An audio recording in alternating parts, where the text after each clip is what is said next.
General Hospital spoilers reveal that when Wiley, Amelia, and Daisy simultaneously find themselves in mortal danger, the atmosphere in Port Charles shifts into something palpably darker, thick with fear, confusion, and the realization that what was once dismissed as emotional fragility has now metastasized into a full-blown psychological emergency. The epicenter of this unraveling storm is Willow, a woman once heralded for her maternal strength and grace under pressure, who has now descended into a dangerous form of delusion. Her obsession with reclaiming and controlling the children she believes are hers has reached a fever pitch, and the consequences are beginning to ripple outward, placing not just the children at risk, but the entire town in emotional peril. What Port Charles is witnessing isn't a breakdown, it's a transformation, and the stakes have never been higher. What's most terrifying isn't Willow's rage, it's her calm. She is not screaming. She is not pleading. She is planning. She has created in her mind an alternate world where she is the only person capable of raising Wiley, Amelia, and Daisy safely. She sees Michael as unfit, Drew as dangerous, and Nina as an opportunist. In Willow's twisted perspective, every adult around the children is a threat, a corrupting influence. Her solution? Take the children and disappear, to the cabin, to the wilderness, to a place where no one can interfere. She believes this is not abduction, but protection. And that belief, that unshakable conviction, is what makes her so deadly. The community, paralyzed by the unfolding horror, finds itself grappling with indecision. Should they involve law enforcement? Should they assume Willow will come to her senses? Should they send someone she trusts? As those questions swirl unanswered, one figure moves silently and decisively through the chaos, Liesl. A woman forged in pain and sharpened by vengeance, Liesl is no stranger to extremity. She has watched institutions fail. She has buried her daughter. She has endured betrayal after betrayal. And now, with Daisy's life in jeopardy, with Wiley and Amelia ripped from safety, she will not wait for others to act. She will intervene herself, and when she does, it will not be with mercy. Liesl knows Willow better than most. She's watched her cycle between fragile dependency and veiled instability. She's seen the warning signs. And while others denied the shift or dismissed it as grief, Liesl catalogued it with cold precision. She saw the flicker in Willow's eyes when she held Daisy too tightly. She heard the tremble in her voice when she spoke about Wiley's corruption by Michael. She saw how Willow's trauma became obsession, and how that obsession mutated into control.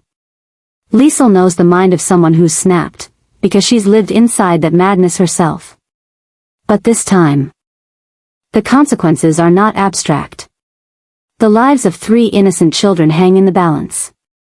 Liesl understands that Willow will not respond to reason, to compassion, or to institutional force. What's needed is something surgical, something personal, a counter-obsession. Willow's delusion has turned her into a maternal tyrant, a shadowy savior in her own mind. To stop her, Liesl must become the darker mirror. She must be more precise, more ruthless, and more relentless than Willow. And she's willing. Tracking Willow isn't difficult for Liesl. She understands her rhythms, her trauma points, her need for isolation. The cabin, once a place of reflection for Isaiah, is now the epicenter of this unraveling disaster. Liesl moves silently through the forest, dressed in gray, her breathing steady. She has brought no backup, no phone, no outside connection. She is the weapon now. She is the last line between salvation and catastrophe. And she is prepared to do whatever it takes to reclaim those children, even if it means confronting Willow in the most brutal way possible. Inside the cabin, Willow's delusions thrive. She plays music for the children. She reads stories aloud. She refers to them as my angels, and speaks of building a new life together. Wiley is confused, Amelia is scared, and Daisy, young, traumatized, and recently returned from her own disappearance, is frozen in silence. Willow does not see their fear. She sees only the enemies she imagines outside, the traitors who want to tear her family apart. Liesl's arrival is silent at first. A creak of the floorboards.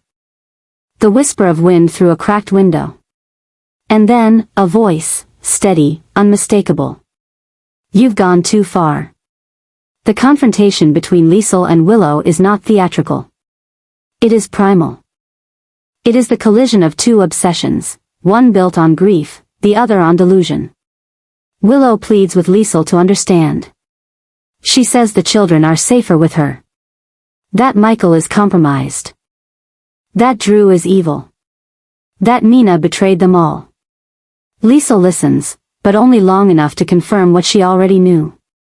Willow has passed the threshold. She cannot be reasoned with. And the children must be extracted.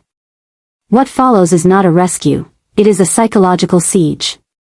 Liesl dismantles Willow with words first, showing her the lies she told herself, the pain she inflicted. The faces of the children she failed to see. Then, when Willow tries to fight back, grabbing Daisy, barricading herself in the corner, Liesl acts with brutal clarity. She subdues Willow, secures the children, and calls for emergency intervention.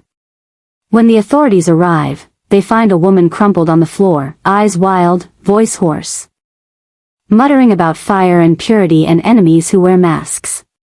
Willow is taken into custody, but not with handcuffs, with sedatives. Her delusion has broken, but her damage remains. The children are returned, but changed. Wiley now fears the woman who once kissed him goodnight. Amelia won't sleep alone. And Daisy, whose trauma never healed, now carries another scar she cannot name. Liesl does not stay for the press or the praise. She slips out of the hospital quietly, blood on her sleeve, fire in her eyes. She knows she has done what had to be done, but she also knows that in doing so, she has crossed another line. The obsession that once belonged to Willow now belongs to her. The children are safe, for now, but the town has changed. Port Charles has learned that madness is not loud, it is quiet, smiling, convincing. And only those who have walked through it can stop it before it consumes everything. This wasn't just a rescue. It was a reckoning. And Liesl has become something else entirely, not a villain. Not a hero, but the shadow that protects the innocent when no one else will. The shocking return of Nelle to Port Charles sends tremors across a town already fraying at the edges. But it's not just her presence that unsettles the community, it's the new, unrelenting force of will she carries with her.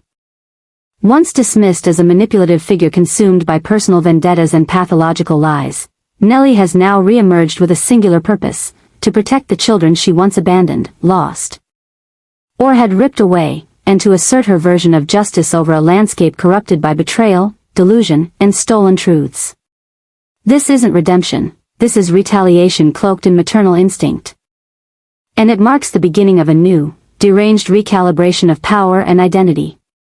Nelle has always been the embodiment of chaos that Port Charles tried to forget but could never fully erase. Her blood connection to Willow, her half-sister, separated by fate and ideology, adds a new layer of venom to an already volatile web of relationships. In Nelle's mind, Willow is no longer just the woman who tried to mother Wiley in her absence, nor just a misguided nurse manipulated by the Quartermaines. No, Willow has become a usurper. A woman who dared to raise Nelle's child while spiraling into madness herself, a woman who now represents the very danger Nelle believes she must eliminate. At the heart of this storm is a new, unholy alliance, Nelle and Sasha, two women who once found themselves at opposite ends of Michael's affection, now strangely bonded by loss, trauma, and a shared, burning need to protect the children that tie them to this town. Sasha, grieving the deaths of Robert and Daisy, has found herself increasingly disillusioned by the supposed safety of Port Charles. Her return from France was supposed to be healing, but what she discovered instead was chaos, a city where children go missing, where grief becomes obsession, and where justice is rarely served. In Nelle, Sasha sees a kindred spirit, not in methods, perhaps, but in motive. Both have had their families destroyed. And both now see themselves as the final defense against a system that has failed them repeatedly. Together, they form a fractured but fierce alliance. They don't need to like each other. They don't even need to trust each other completely. What they share is a mission, to protect Wiley, Amelia, and Daisy from the psychological and physical warfare escalating around them. For Nelle, it is about reclaiming her identity as a mother, something that was stolen, vilified, erased. For Sasha, it is about ensuring that no other child suffers the fate Daisy did. And both women know exactly where the threat is coming from. Willow, the woman they once underestimated. Willow, unhinged and unraveling, now stands as the dark mirror of Nelle. Everything Nelle once was accused of becoming, Willow now embodies with terrifying accuracy. And Nelle, whose actions were once labeled monstrous, now positions herself as the only one capable of stopping a greater monster. This twisted role reversal fuels Nelle's growing sense of self-righteousness. She believes that by opposing her sister, she is not only protecting Wiley but proving once and for all that the world was wrong about her. But the deeper truth is far more complex. Nelle is not healed. She is strategic, opportunistic, and emotionally weaponized. Her methods may have evolved, but her ambition remains razor-sharp. She doesn't want peace, she wants control. She wants to show Port Charles that their perfect mothers are broken, their noble men are liars, and their justice is a myth. And with Sasha by her side, grieving and angry, the two become a force no one saw coming, the mothers forged from madness and vengeance, turning their pain into action. The streets of Port Charles begin to feel different. Whispers about Nelle's return shift into murmurs of dread. Nina is torn between the horror of seeing Nelle alive and the reality of watching Willow descend further into dangerous instability. Liesel, still consumed with rage over Daisy and her growing distrust of Drew, now finds herself questioning if perhaps Nelle's return isn't the worst thing. Perhaps Nelle is the disruption the town needs to face the truth about its hypocrisies. Meanwhile, Michael stands paralyzed. Wiley, once the symbol of all he fought for, is now at the center of a war between women who all believe they love him most. Willow's mental state deteriorates daily, and the children are no longer safe in her care. But trusting Nelle again? That feels like madness, until Sasha steps forward and confirms that madness is already here, and at least Nelle's is directed outward rather than in. The battle lines are drawn, not between good and evil, but between different shades of trauma, vengeance, and twisted motherhood. Nelle doesn't want forgiveness. Sasha doesn't want justice. They want protection, and they'll burn down anyone who gets in their way. For the first time, Port Charles is forced to consider the unthinkable. What if the only way to save the children is to trust the very women they once exiled? And so, the story pushes forward, past morality, past redemption, into a terrain ruled by survival. The unholy union of Nelle and Sasha redefines the rules. No longer just villains, no longer victims. They are something else entirely, mothers with nothing left to lose and everything still worth fighting for. The story unfolding in Port Charles has taken a harrowing turn, marked by a series of emotional detonations and betrayals that no one could have predicted. At the center of this escalating chaos stands Willow, once a symbol of quiet strength and maternal devotion. Now trapped in the aftermath of a psychological disintegration that has left even her staunchest defenders horrified. What was once seen as sorrow has metastasized into obsession. What was once called compassion has been replaced by control. And now, the most brutal truth is becoming clear. It is not her enemies, but her own loved ones who are preparing to destroy her. The shifts in power and perception are unmistakable. Port Charles, long a haven of shifting loyalties and fractured families, has become a crucible of vengeance. And Willow has been cast, rightly or wrongly, as its most dangerous variable. She is no longer viewed as a grieving mother or a lost soul, she has become a threat. And those closest to her are now preparing to neutralize her. This reversal is not simply heartbreaking, it is shocking, a true betrayal of the very emotional foundation Willow once relied on. Nina, the woman who once called Willow her daughter and begged for her acceptance, now watches her with eyes sharpened by guilt and fear. She sees in Willow not the daughter she longed to raise but a mirror of her own brokenness, a woman so consumed by loss that she lashes out without restraint. And Nina, for all her past mistakes, is not willing to let another generation be swallowed by that cycle. She begins to turn. Quietly.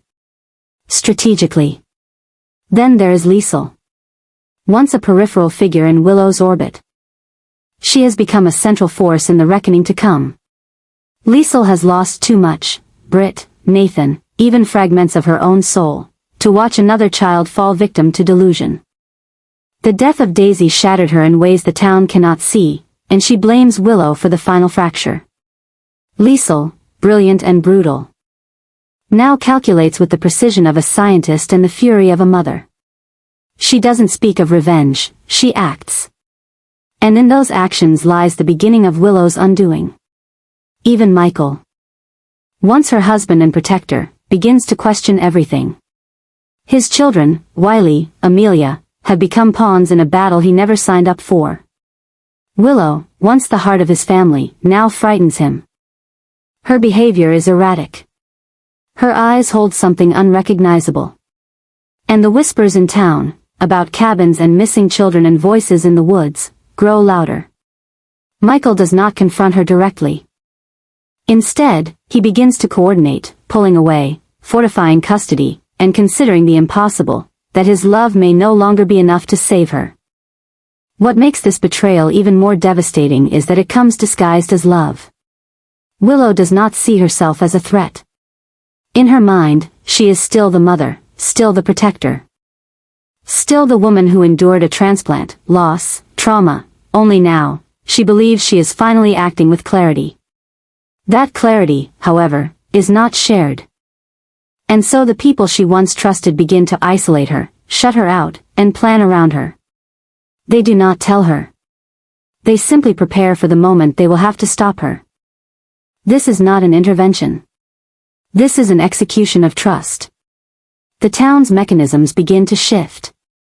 Legal papers are drawn. Hospital records are flagged. Custody hearings are whispered. And through it all, Willow feels it, the creeping sense that the world is closing in. She sees it in Michael's eyes when he looks away. She hears it in Liesel's silence. She feels it in Nina's overpoliteness, in Carly's distance, in the way even the nurses at GH speak to her with vague, guarded tones. Willow begins to realize that she is being erased. But instead of stepping back, she steps forward, harder, darker, more desperate. That desperation leads her to make fatal decisions. She isolates the children. She begins surveilling others. She speaks of threats that don't exist and truths that only she can see. The pressure mounts, and finally, the ones who loved her most must act. Not with malice, but with necessity. They believe she cannot be saved without being stopped. When the confrontation comes, it is swift. Willow is found at the cabin, surrounded by drawings, journals. Plans for a life away from Port Charles. She is calm, unervingly so. Wiley clings to Sasha. Amelia is asleep. Daisy is nowhere in sight. Michael speaks first. But it is Liesel who steps forward and delivers the final blow, not physical, but emotional. She tells Willow what no one else will, that she has lost everything not because of the world, but because of herself. It is a moment of unbearable weight. Willow does not cry. She does not scream. She simply stares. As if realizing for the first time that she is no longer seen as the victim, but as the storm. And as she is taken away, sedated, restrained, processed, not as a patient but as a danger, Port Charles collectively exhales. But that exhale carries no peace. It carries sorrow, regret, and the unbearable knowledge that they destroyed someone they once loved. That in trying to protect their children, their town, their fragile stability, they had to become the very force Willow feared all along. Not monsters. Just family. Doing the unthinkable. And that is the final shock, that in the end, it was not hatred that brought Willow down. It was love, finally weaponized. The return of Nelle to Port Charles has sent a shockwave through the core of Michael's carefully managed life, unraveling every illusion of control he thought he had preserved. Her reappearance is not just a personal earthquake, it is a narrative detonation that threatens to rewrite the entire structure of his storyline. For years, Michael had moved forward in a fragile rhythm of repair, rebuilding a sense of family, reshaping his identity as a father, a son, a protector. But now, with Nelle back from the shadows, every step he's taken is collapsing under the weight of her chaos. And what makes this resurgence even more volatile is the sudden, unexpected departure of Sasha, the one person who could have stabilized the narrative, the one person who could have softened the blow. Sasha's decision to leave Port Charles was not impulsive, but it was deeply emotional.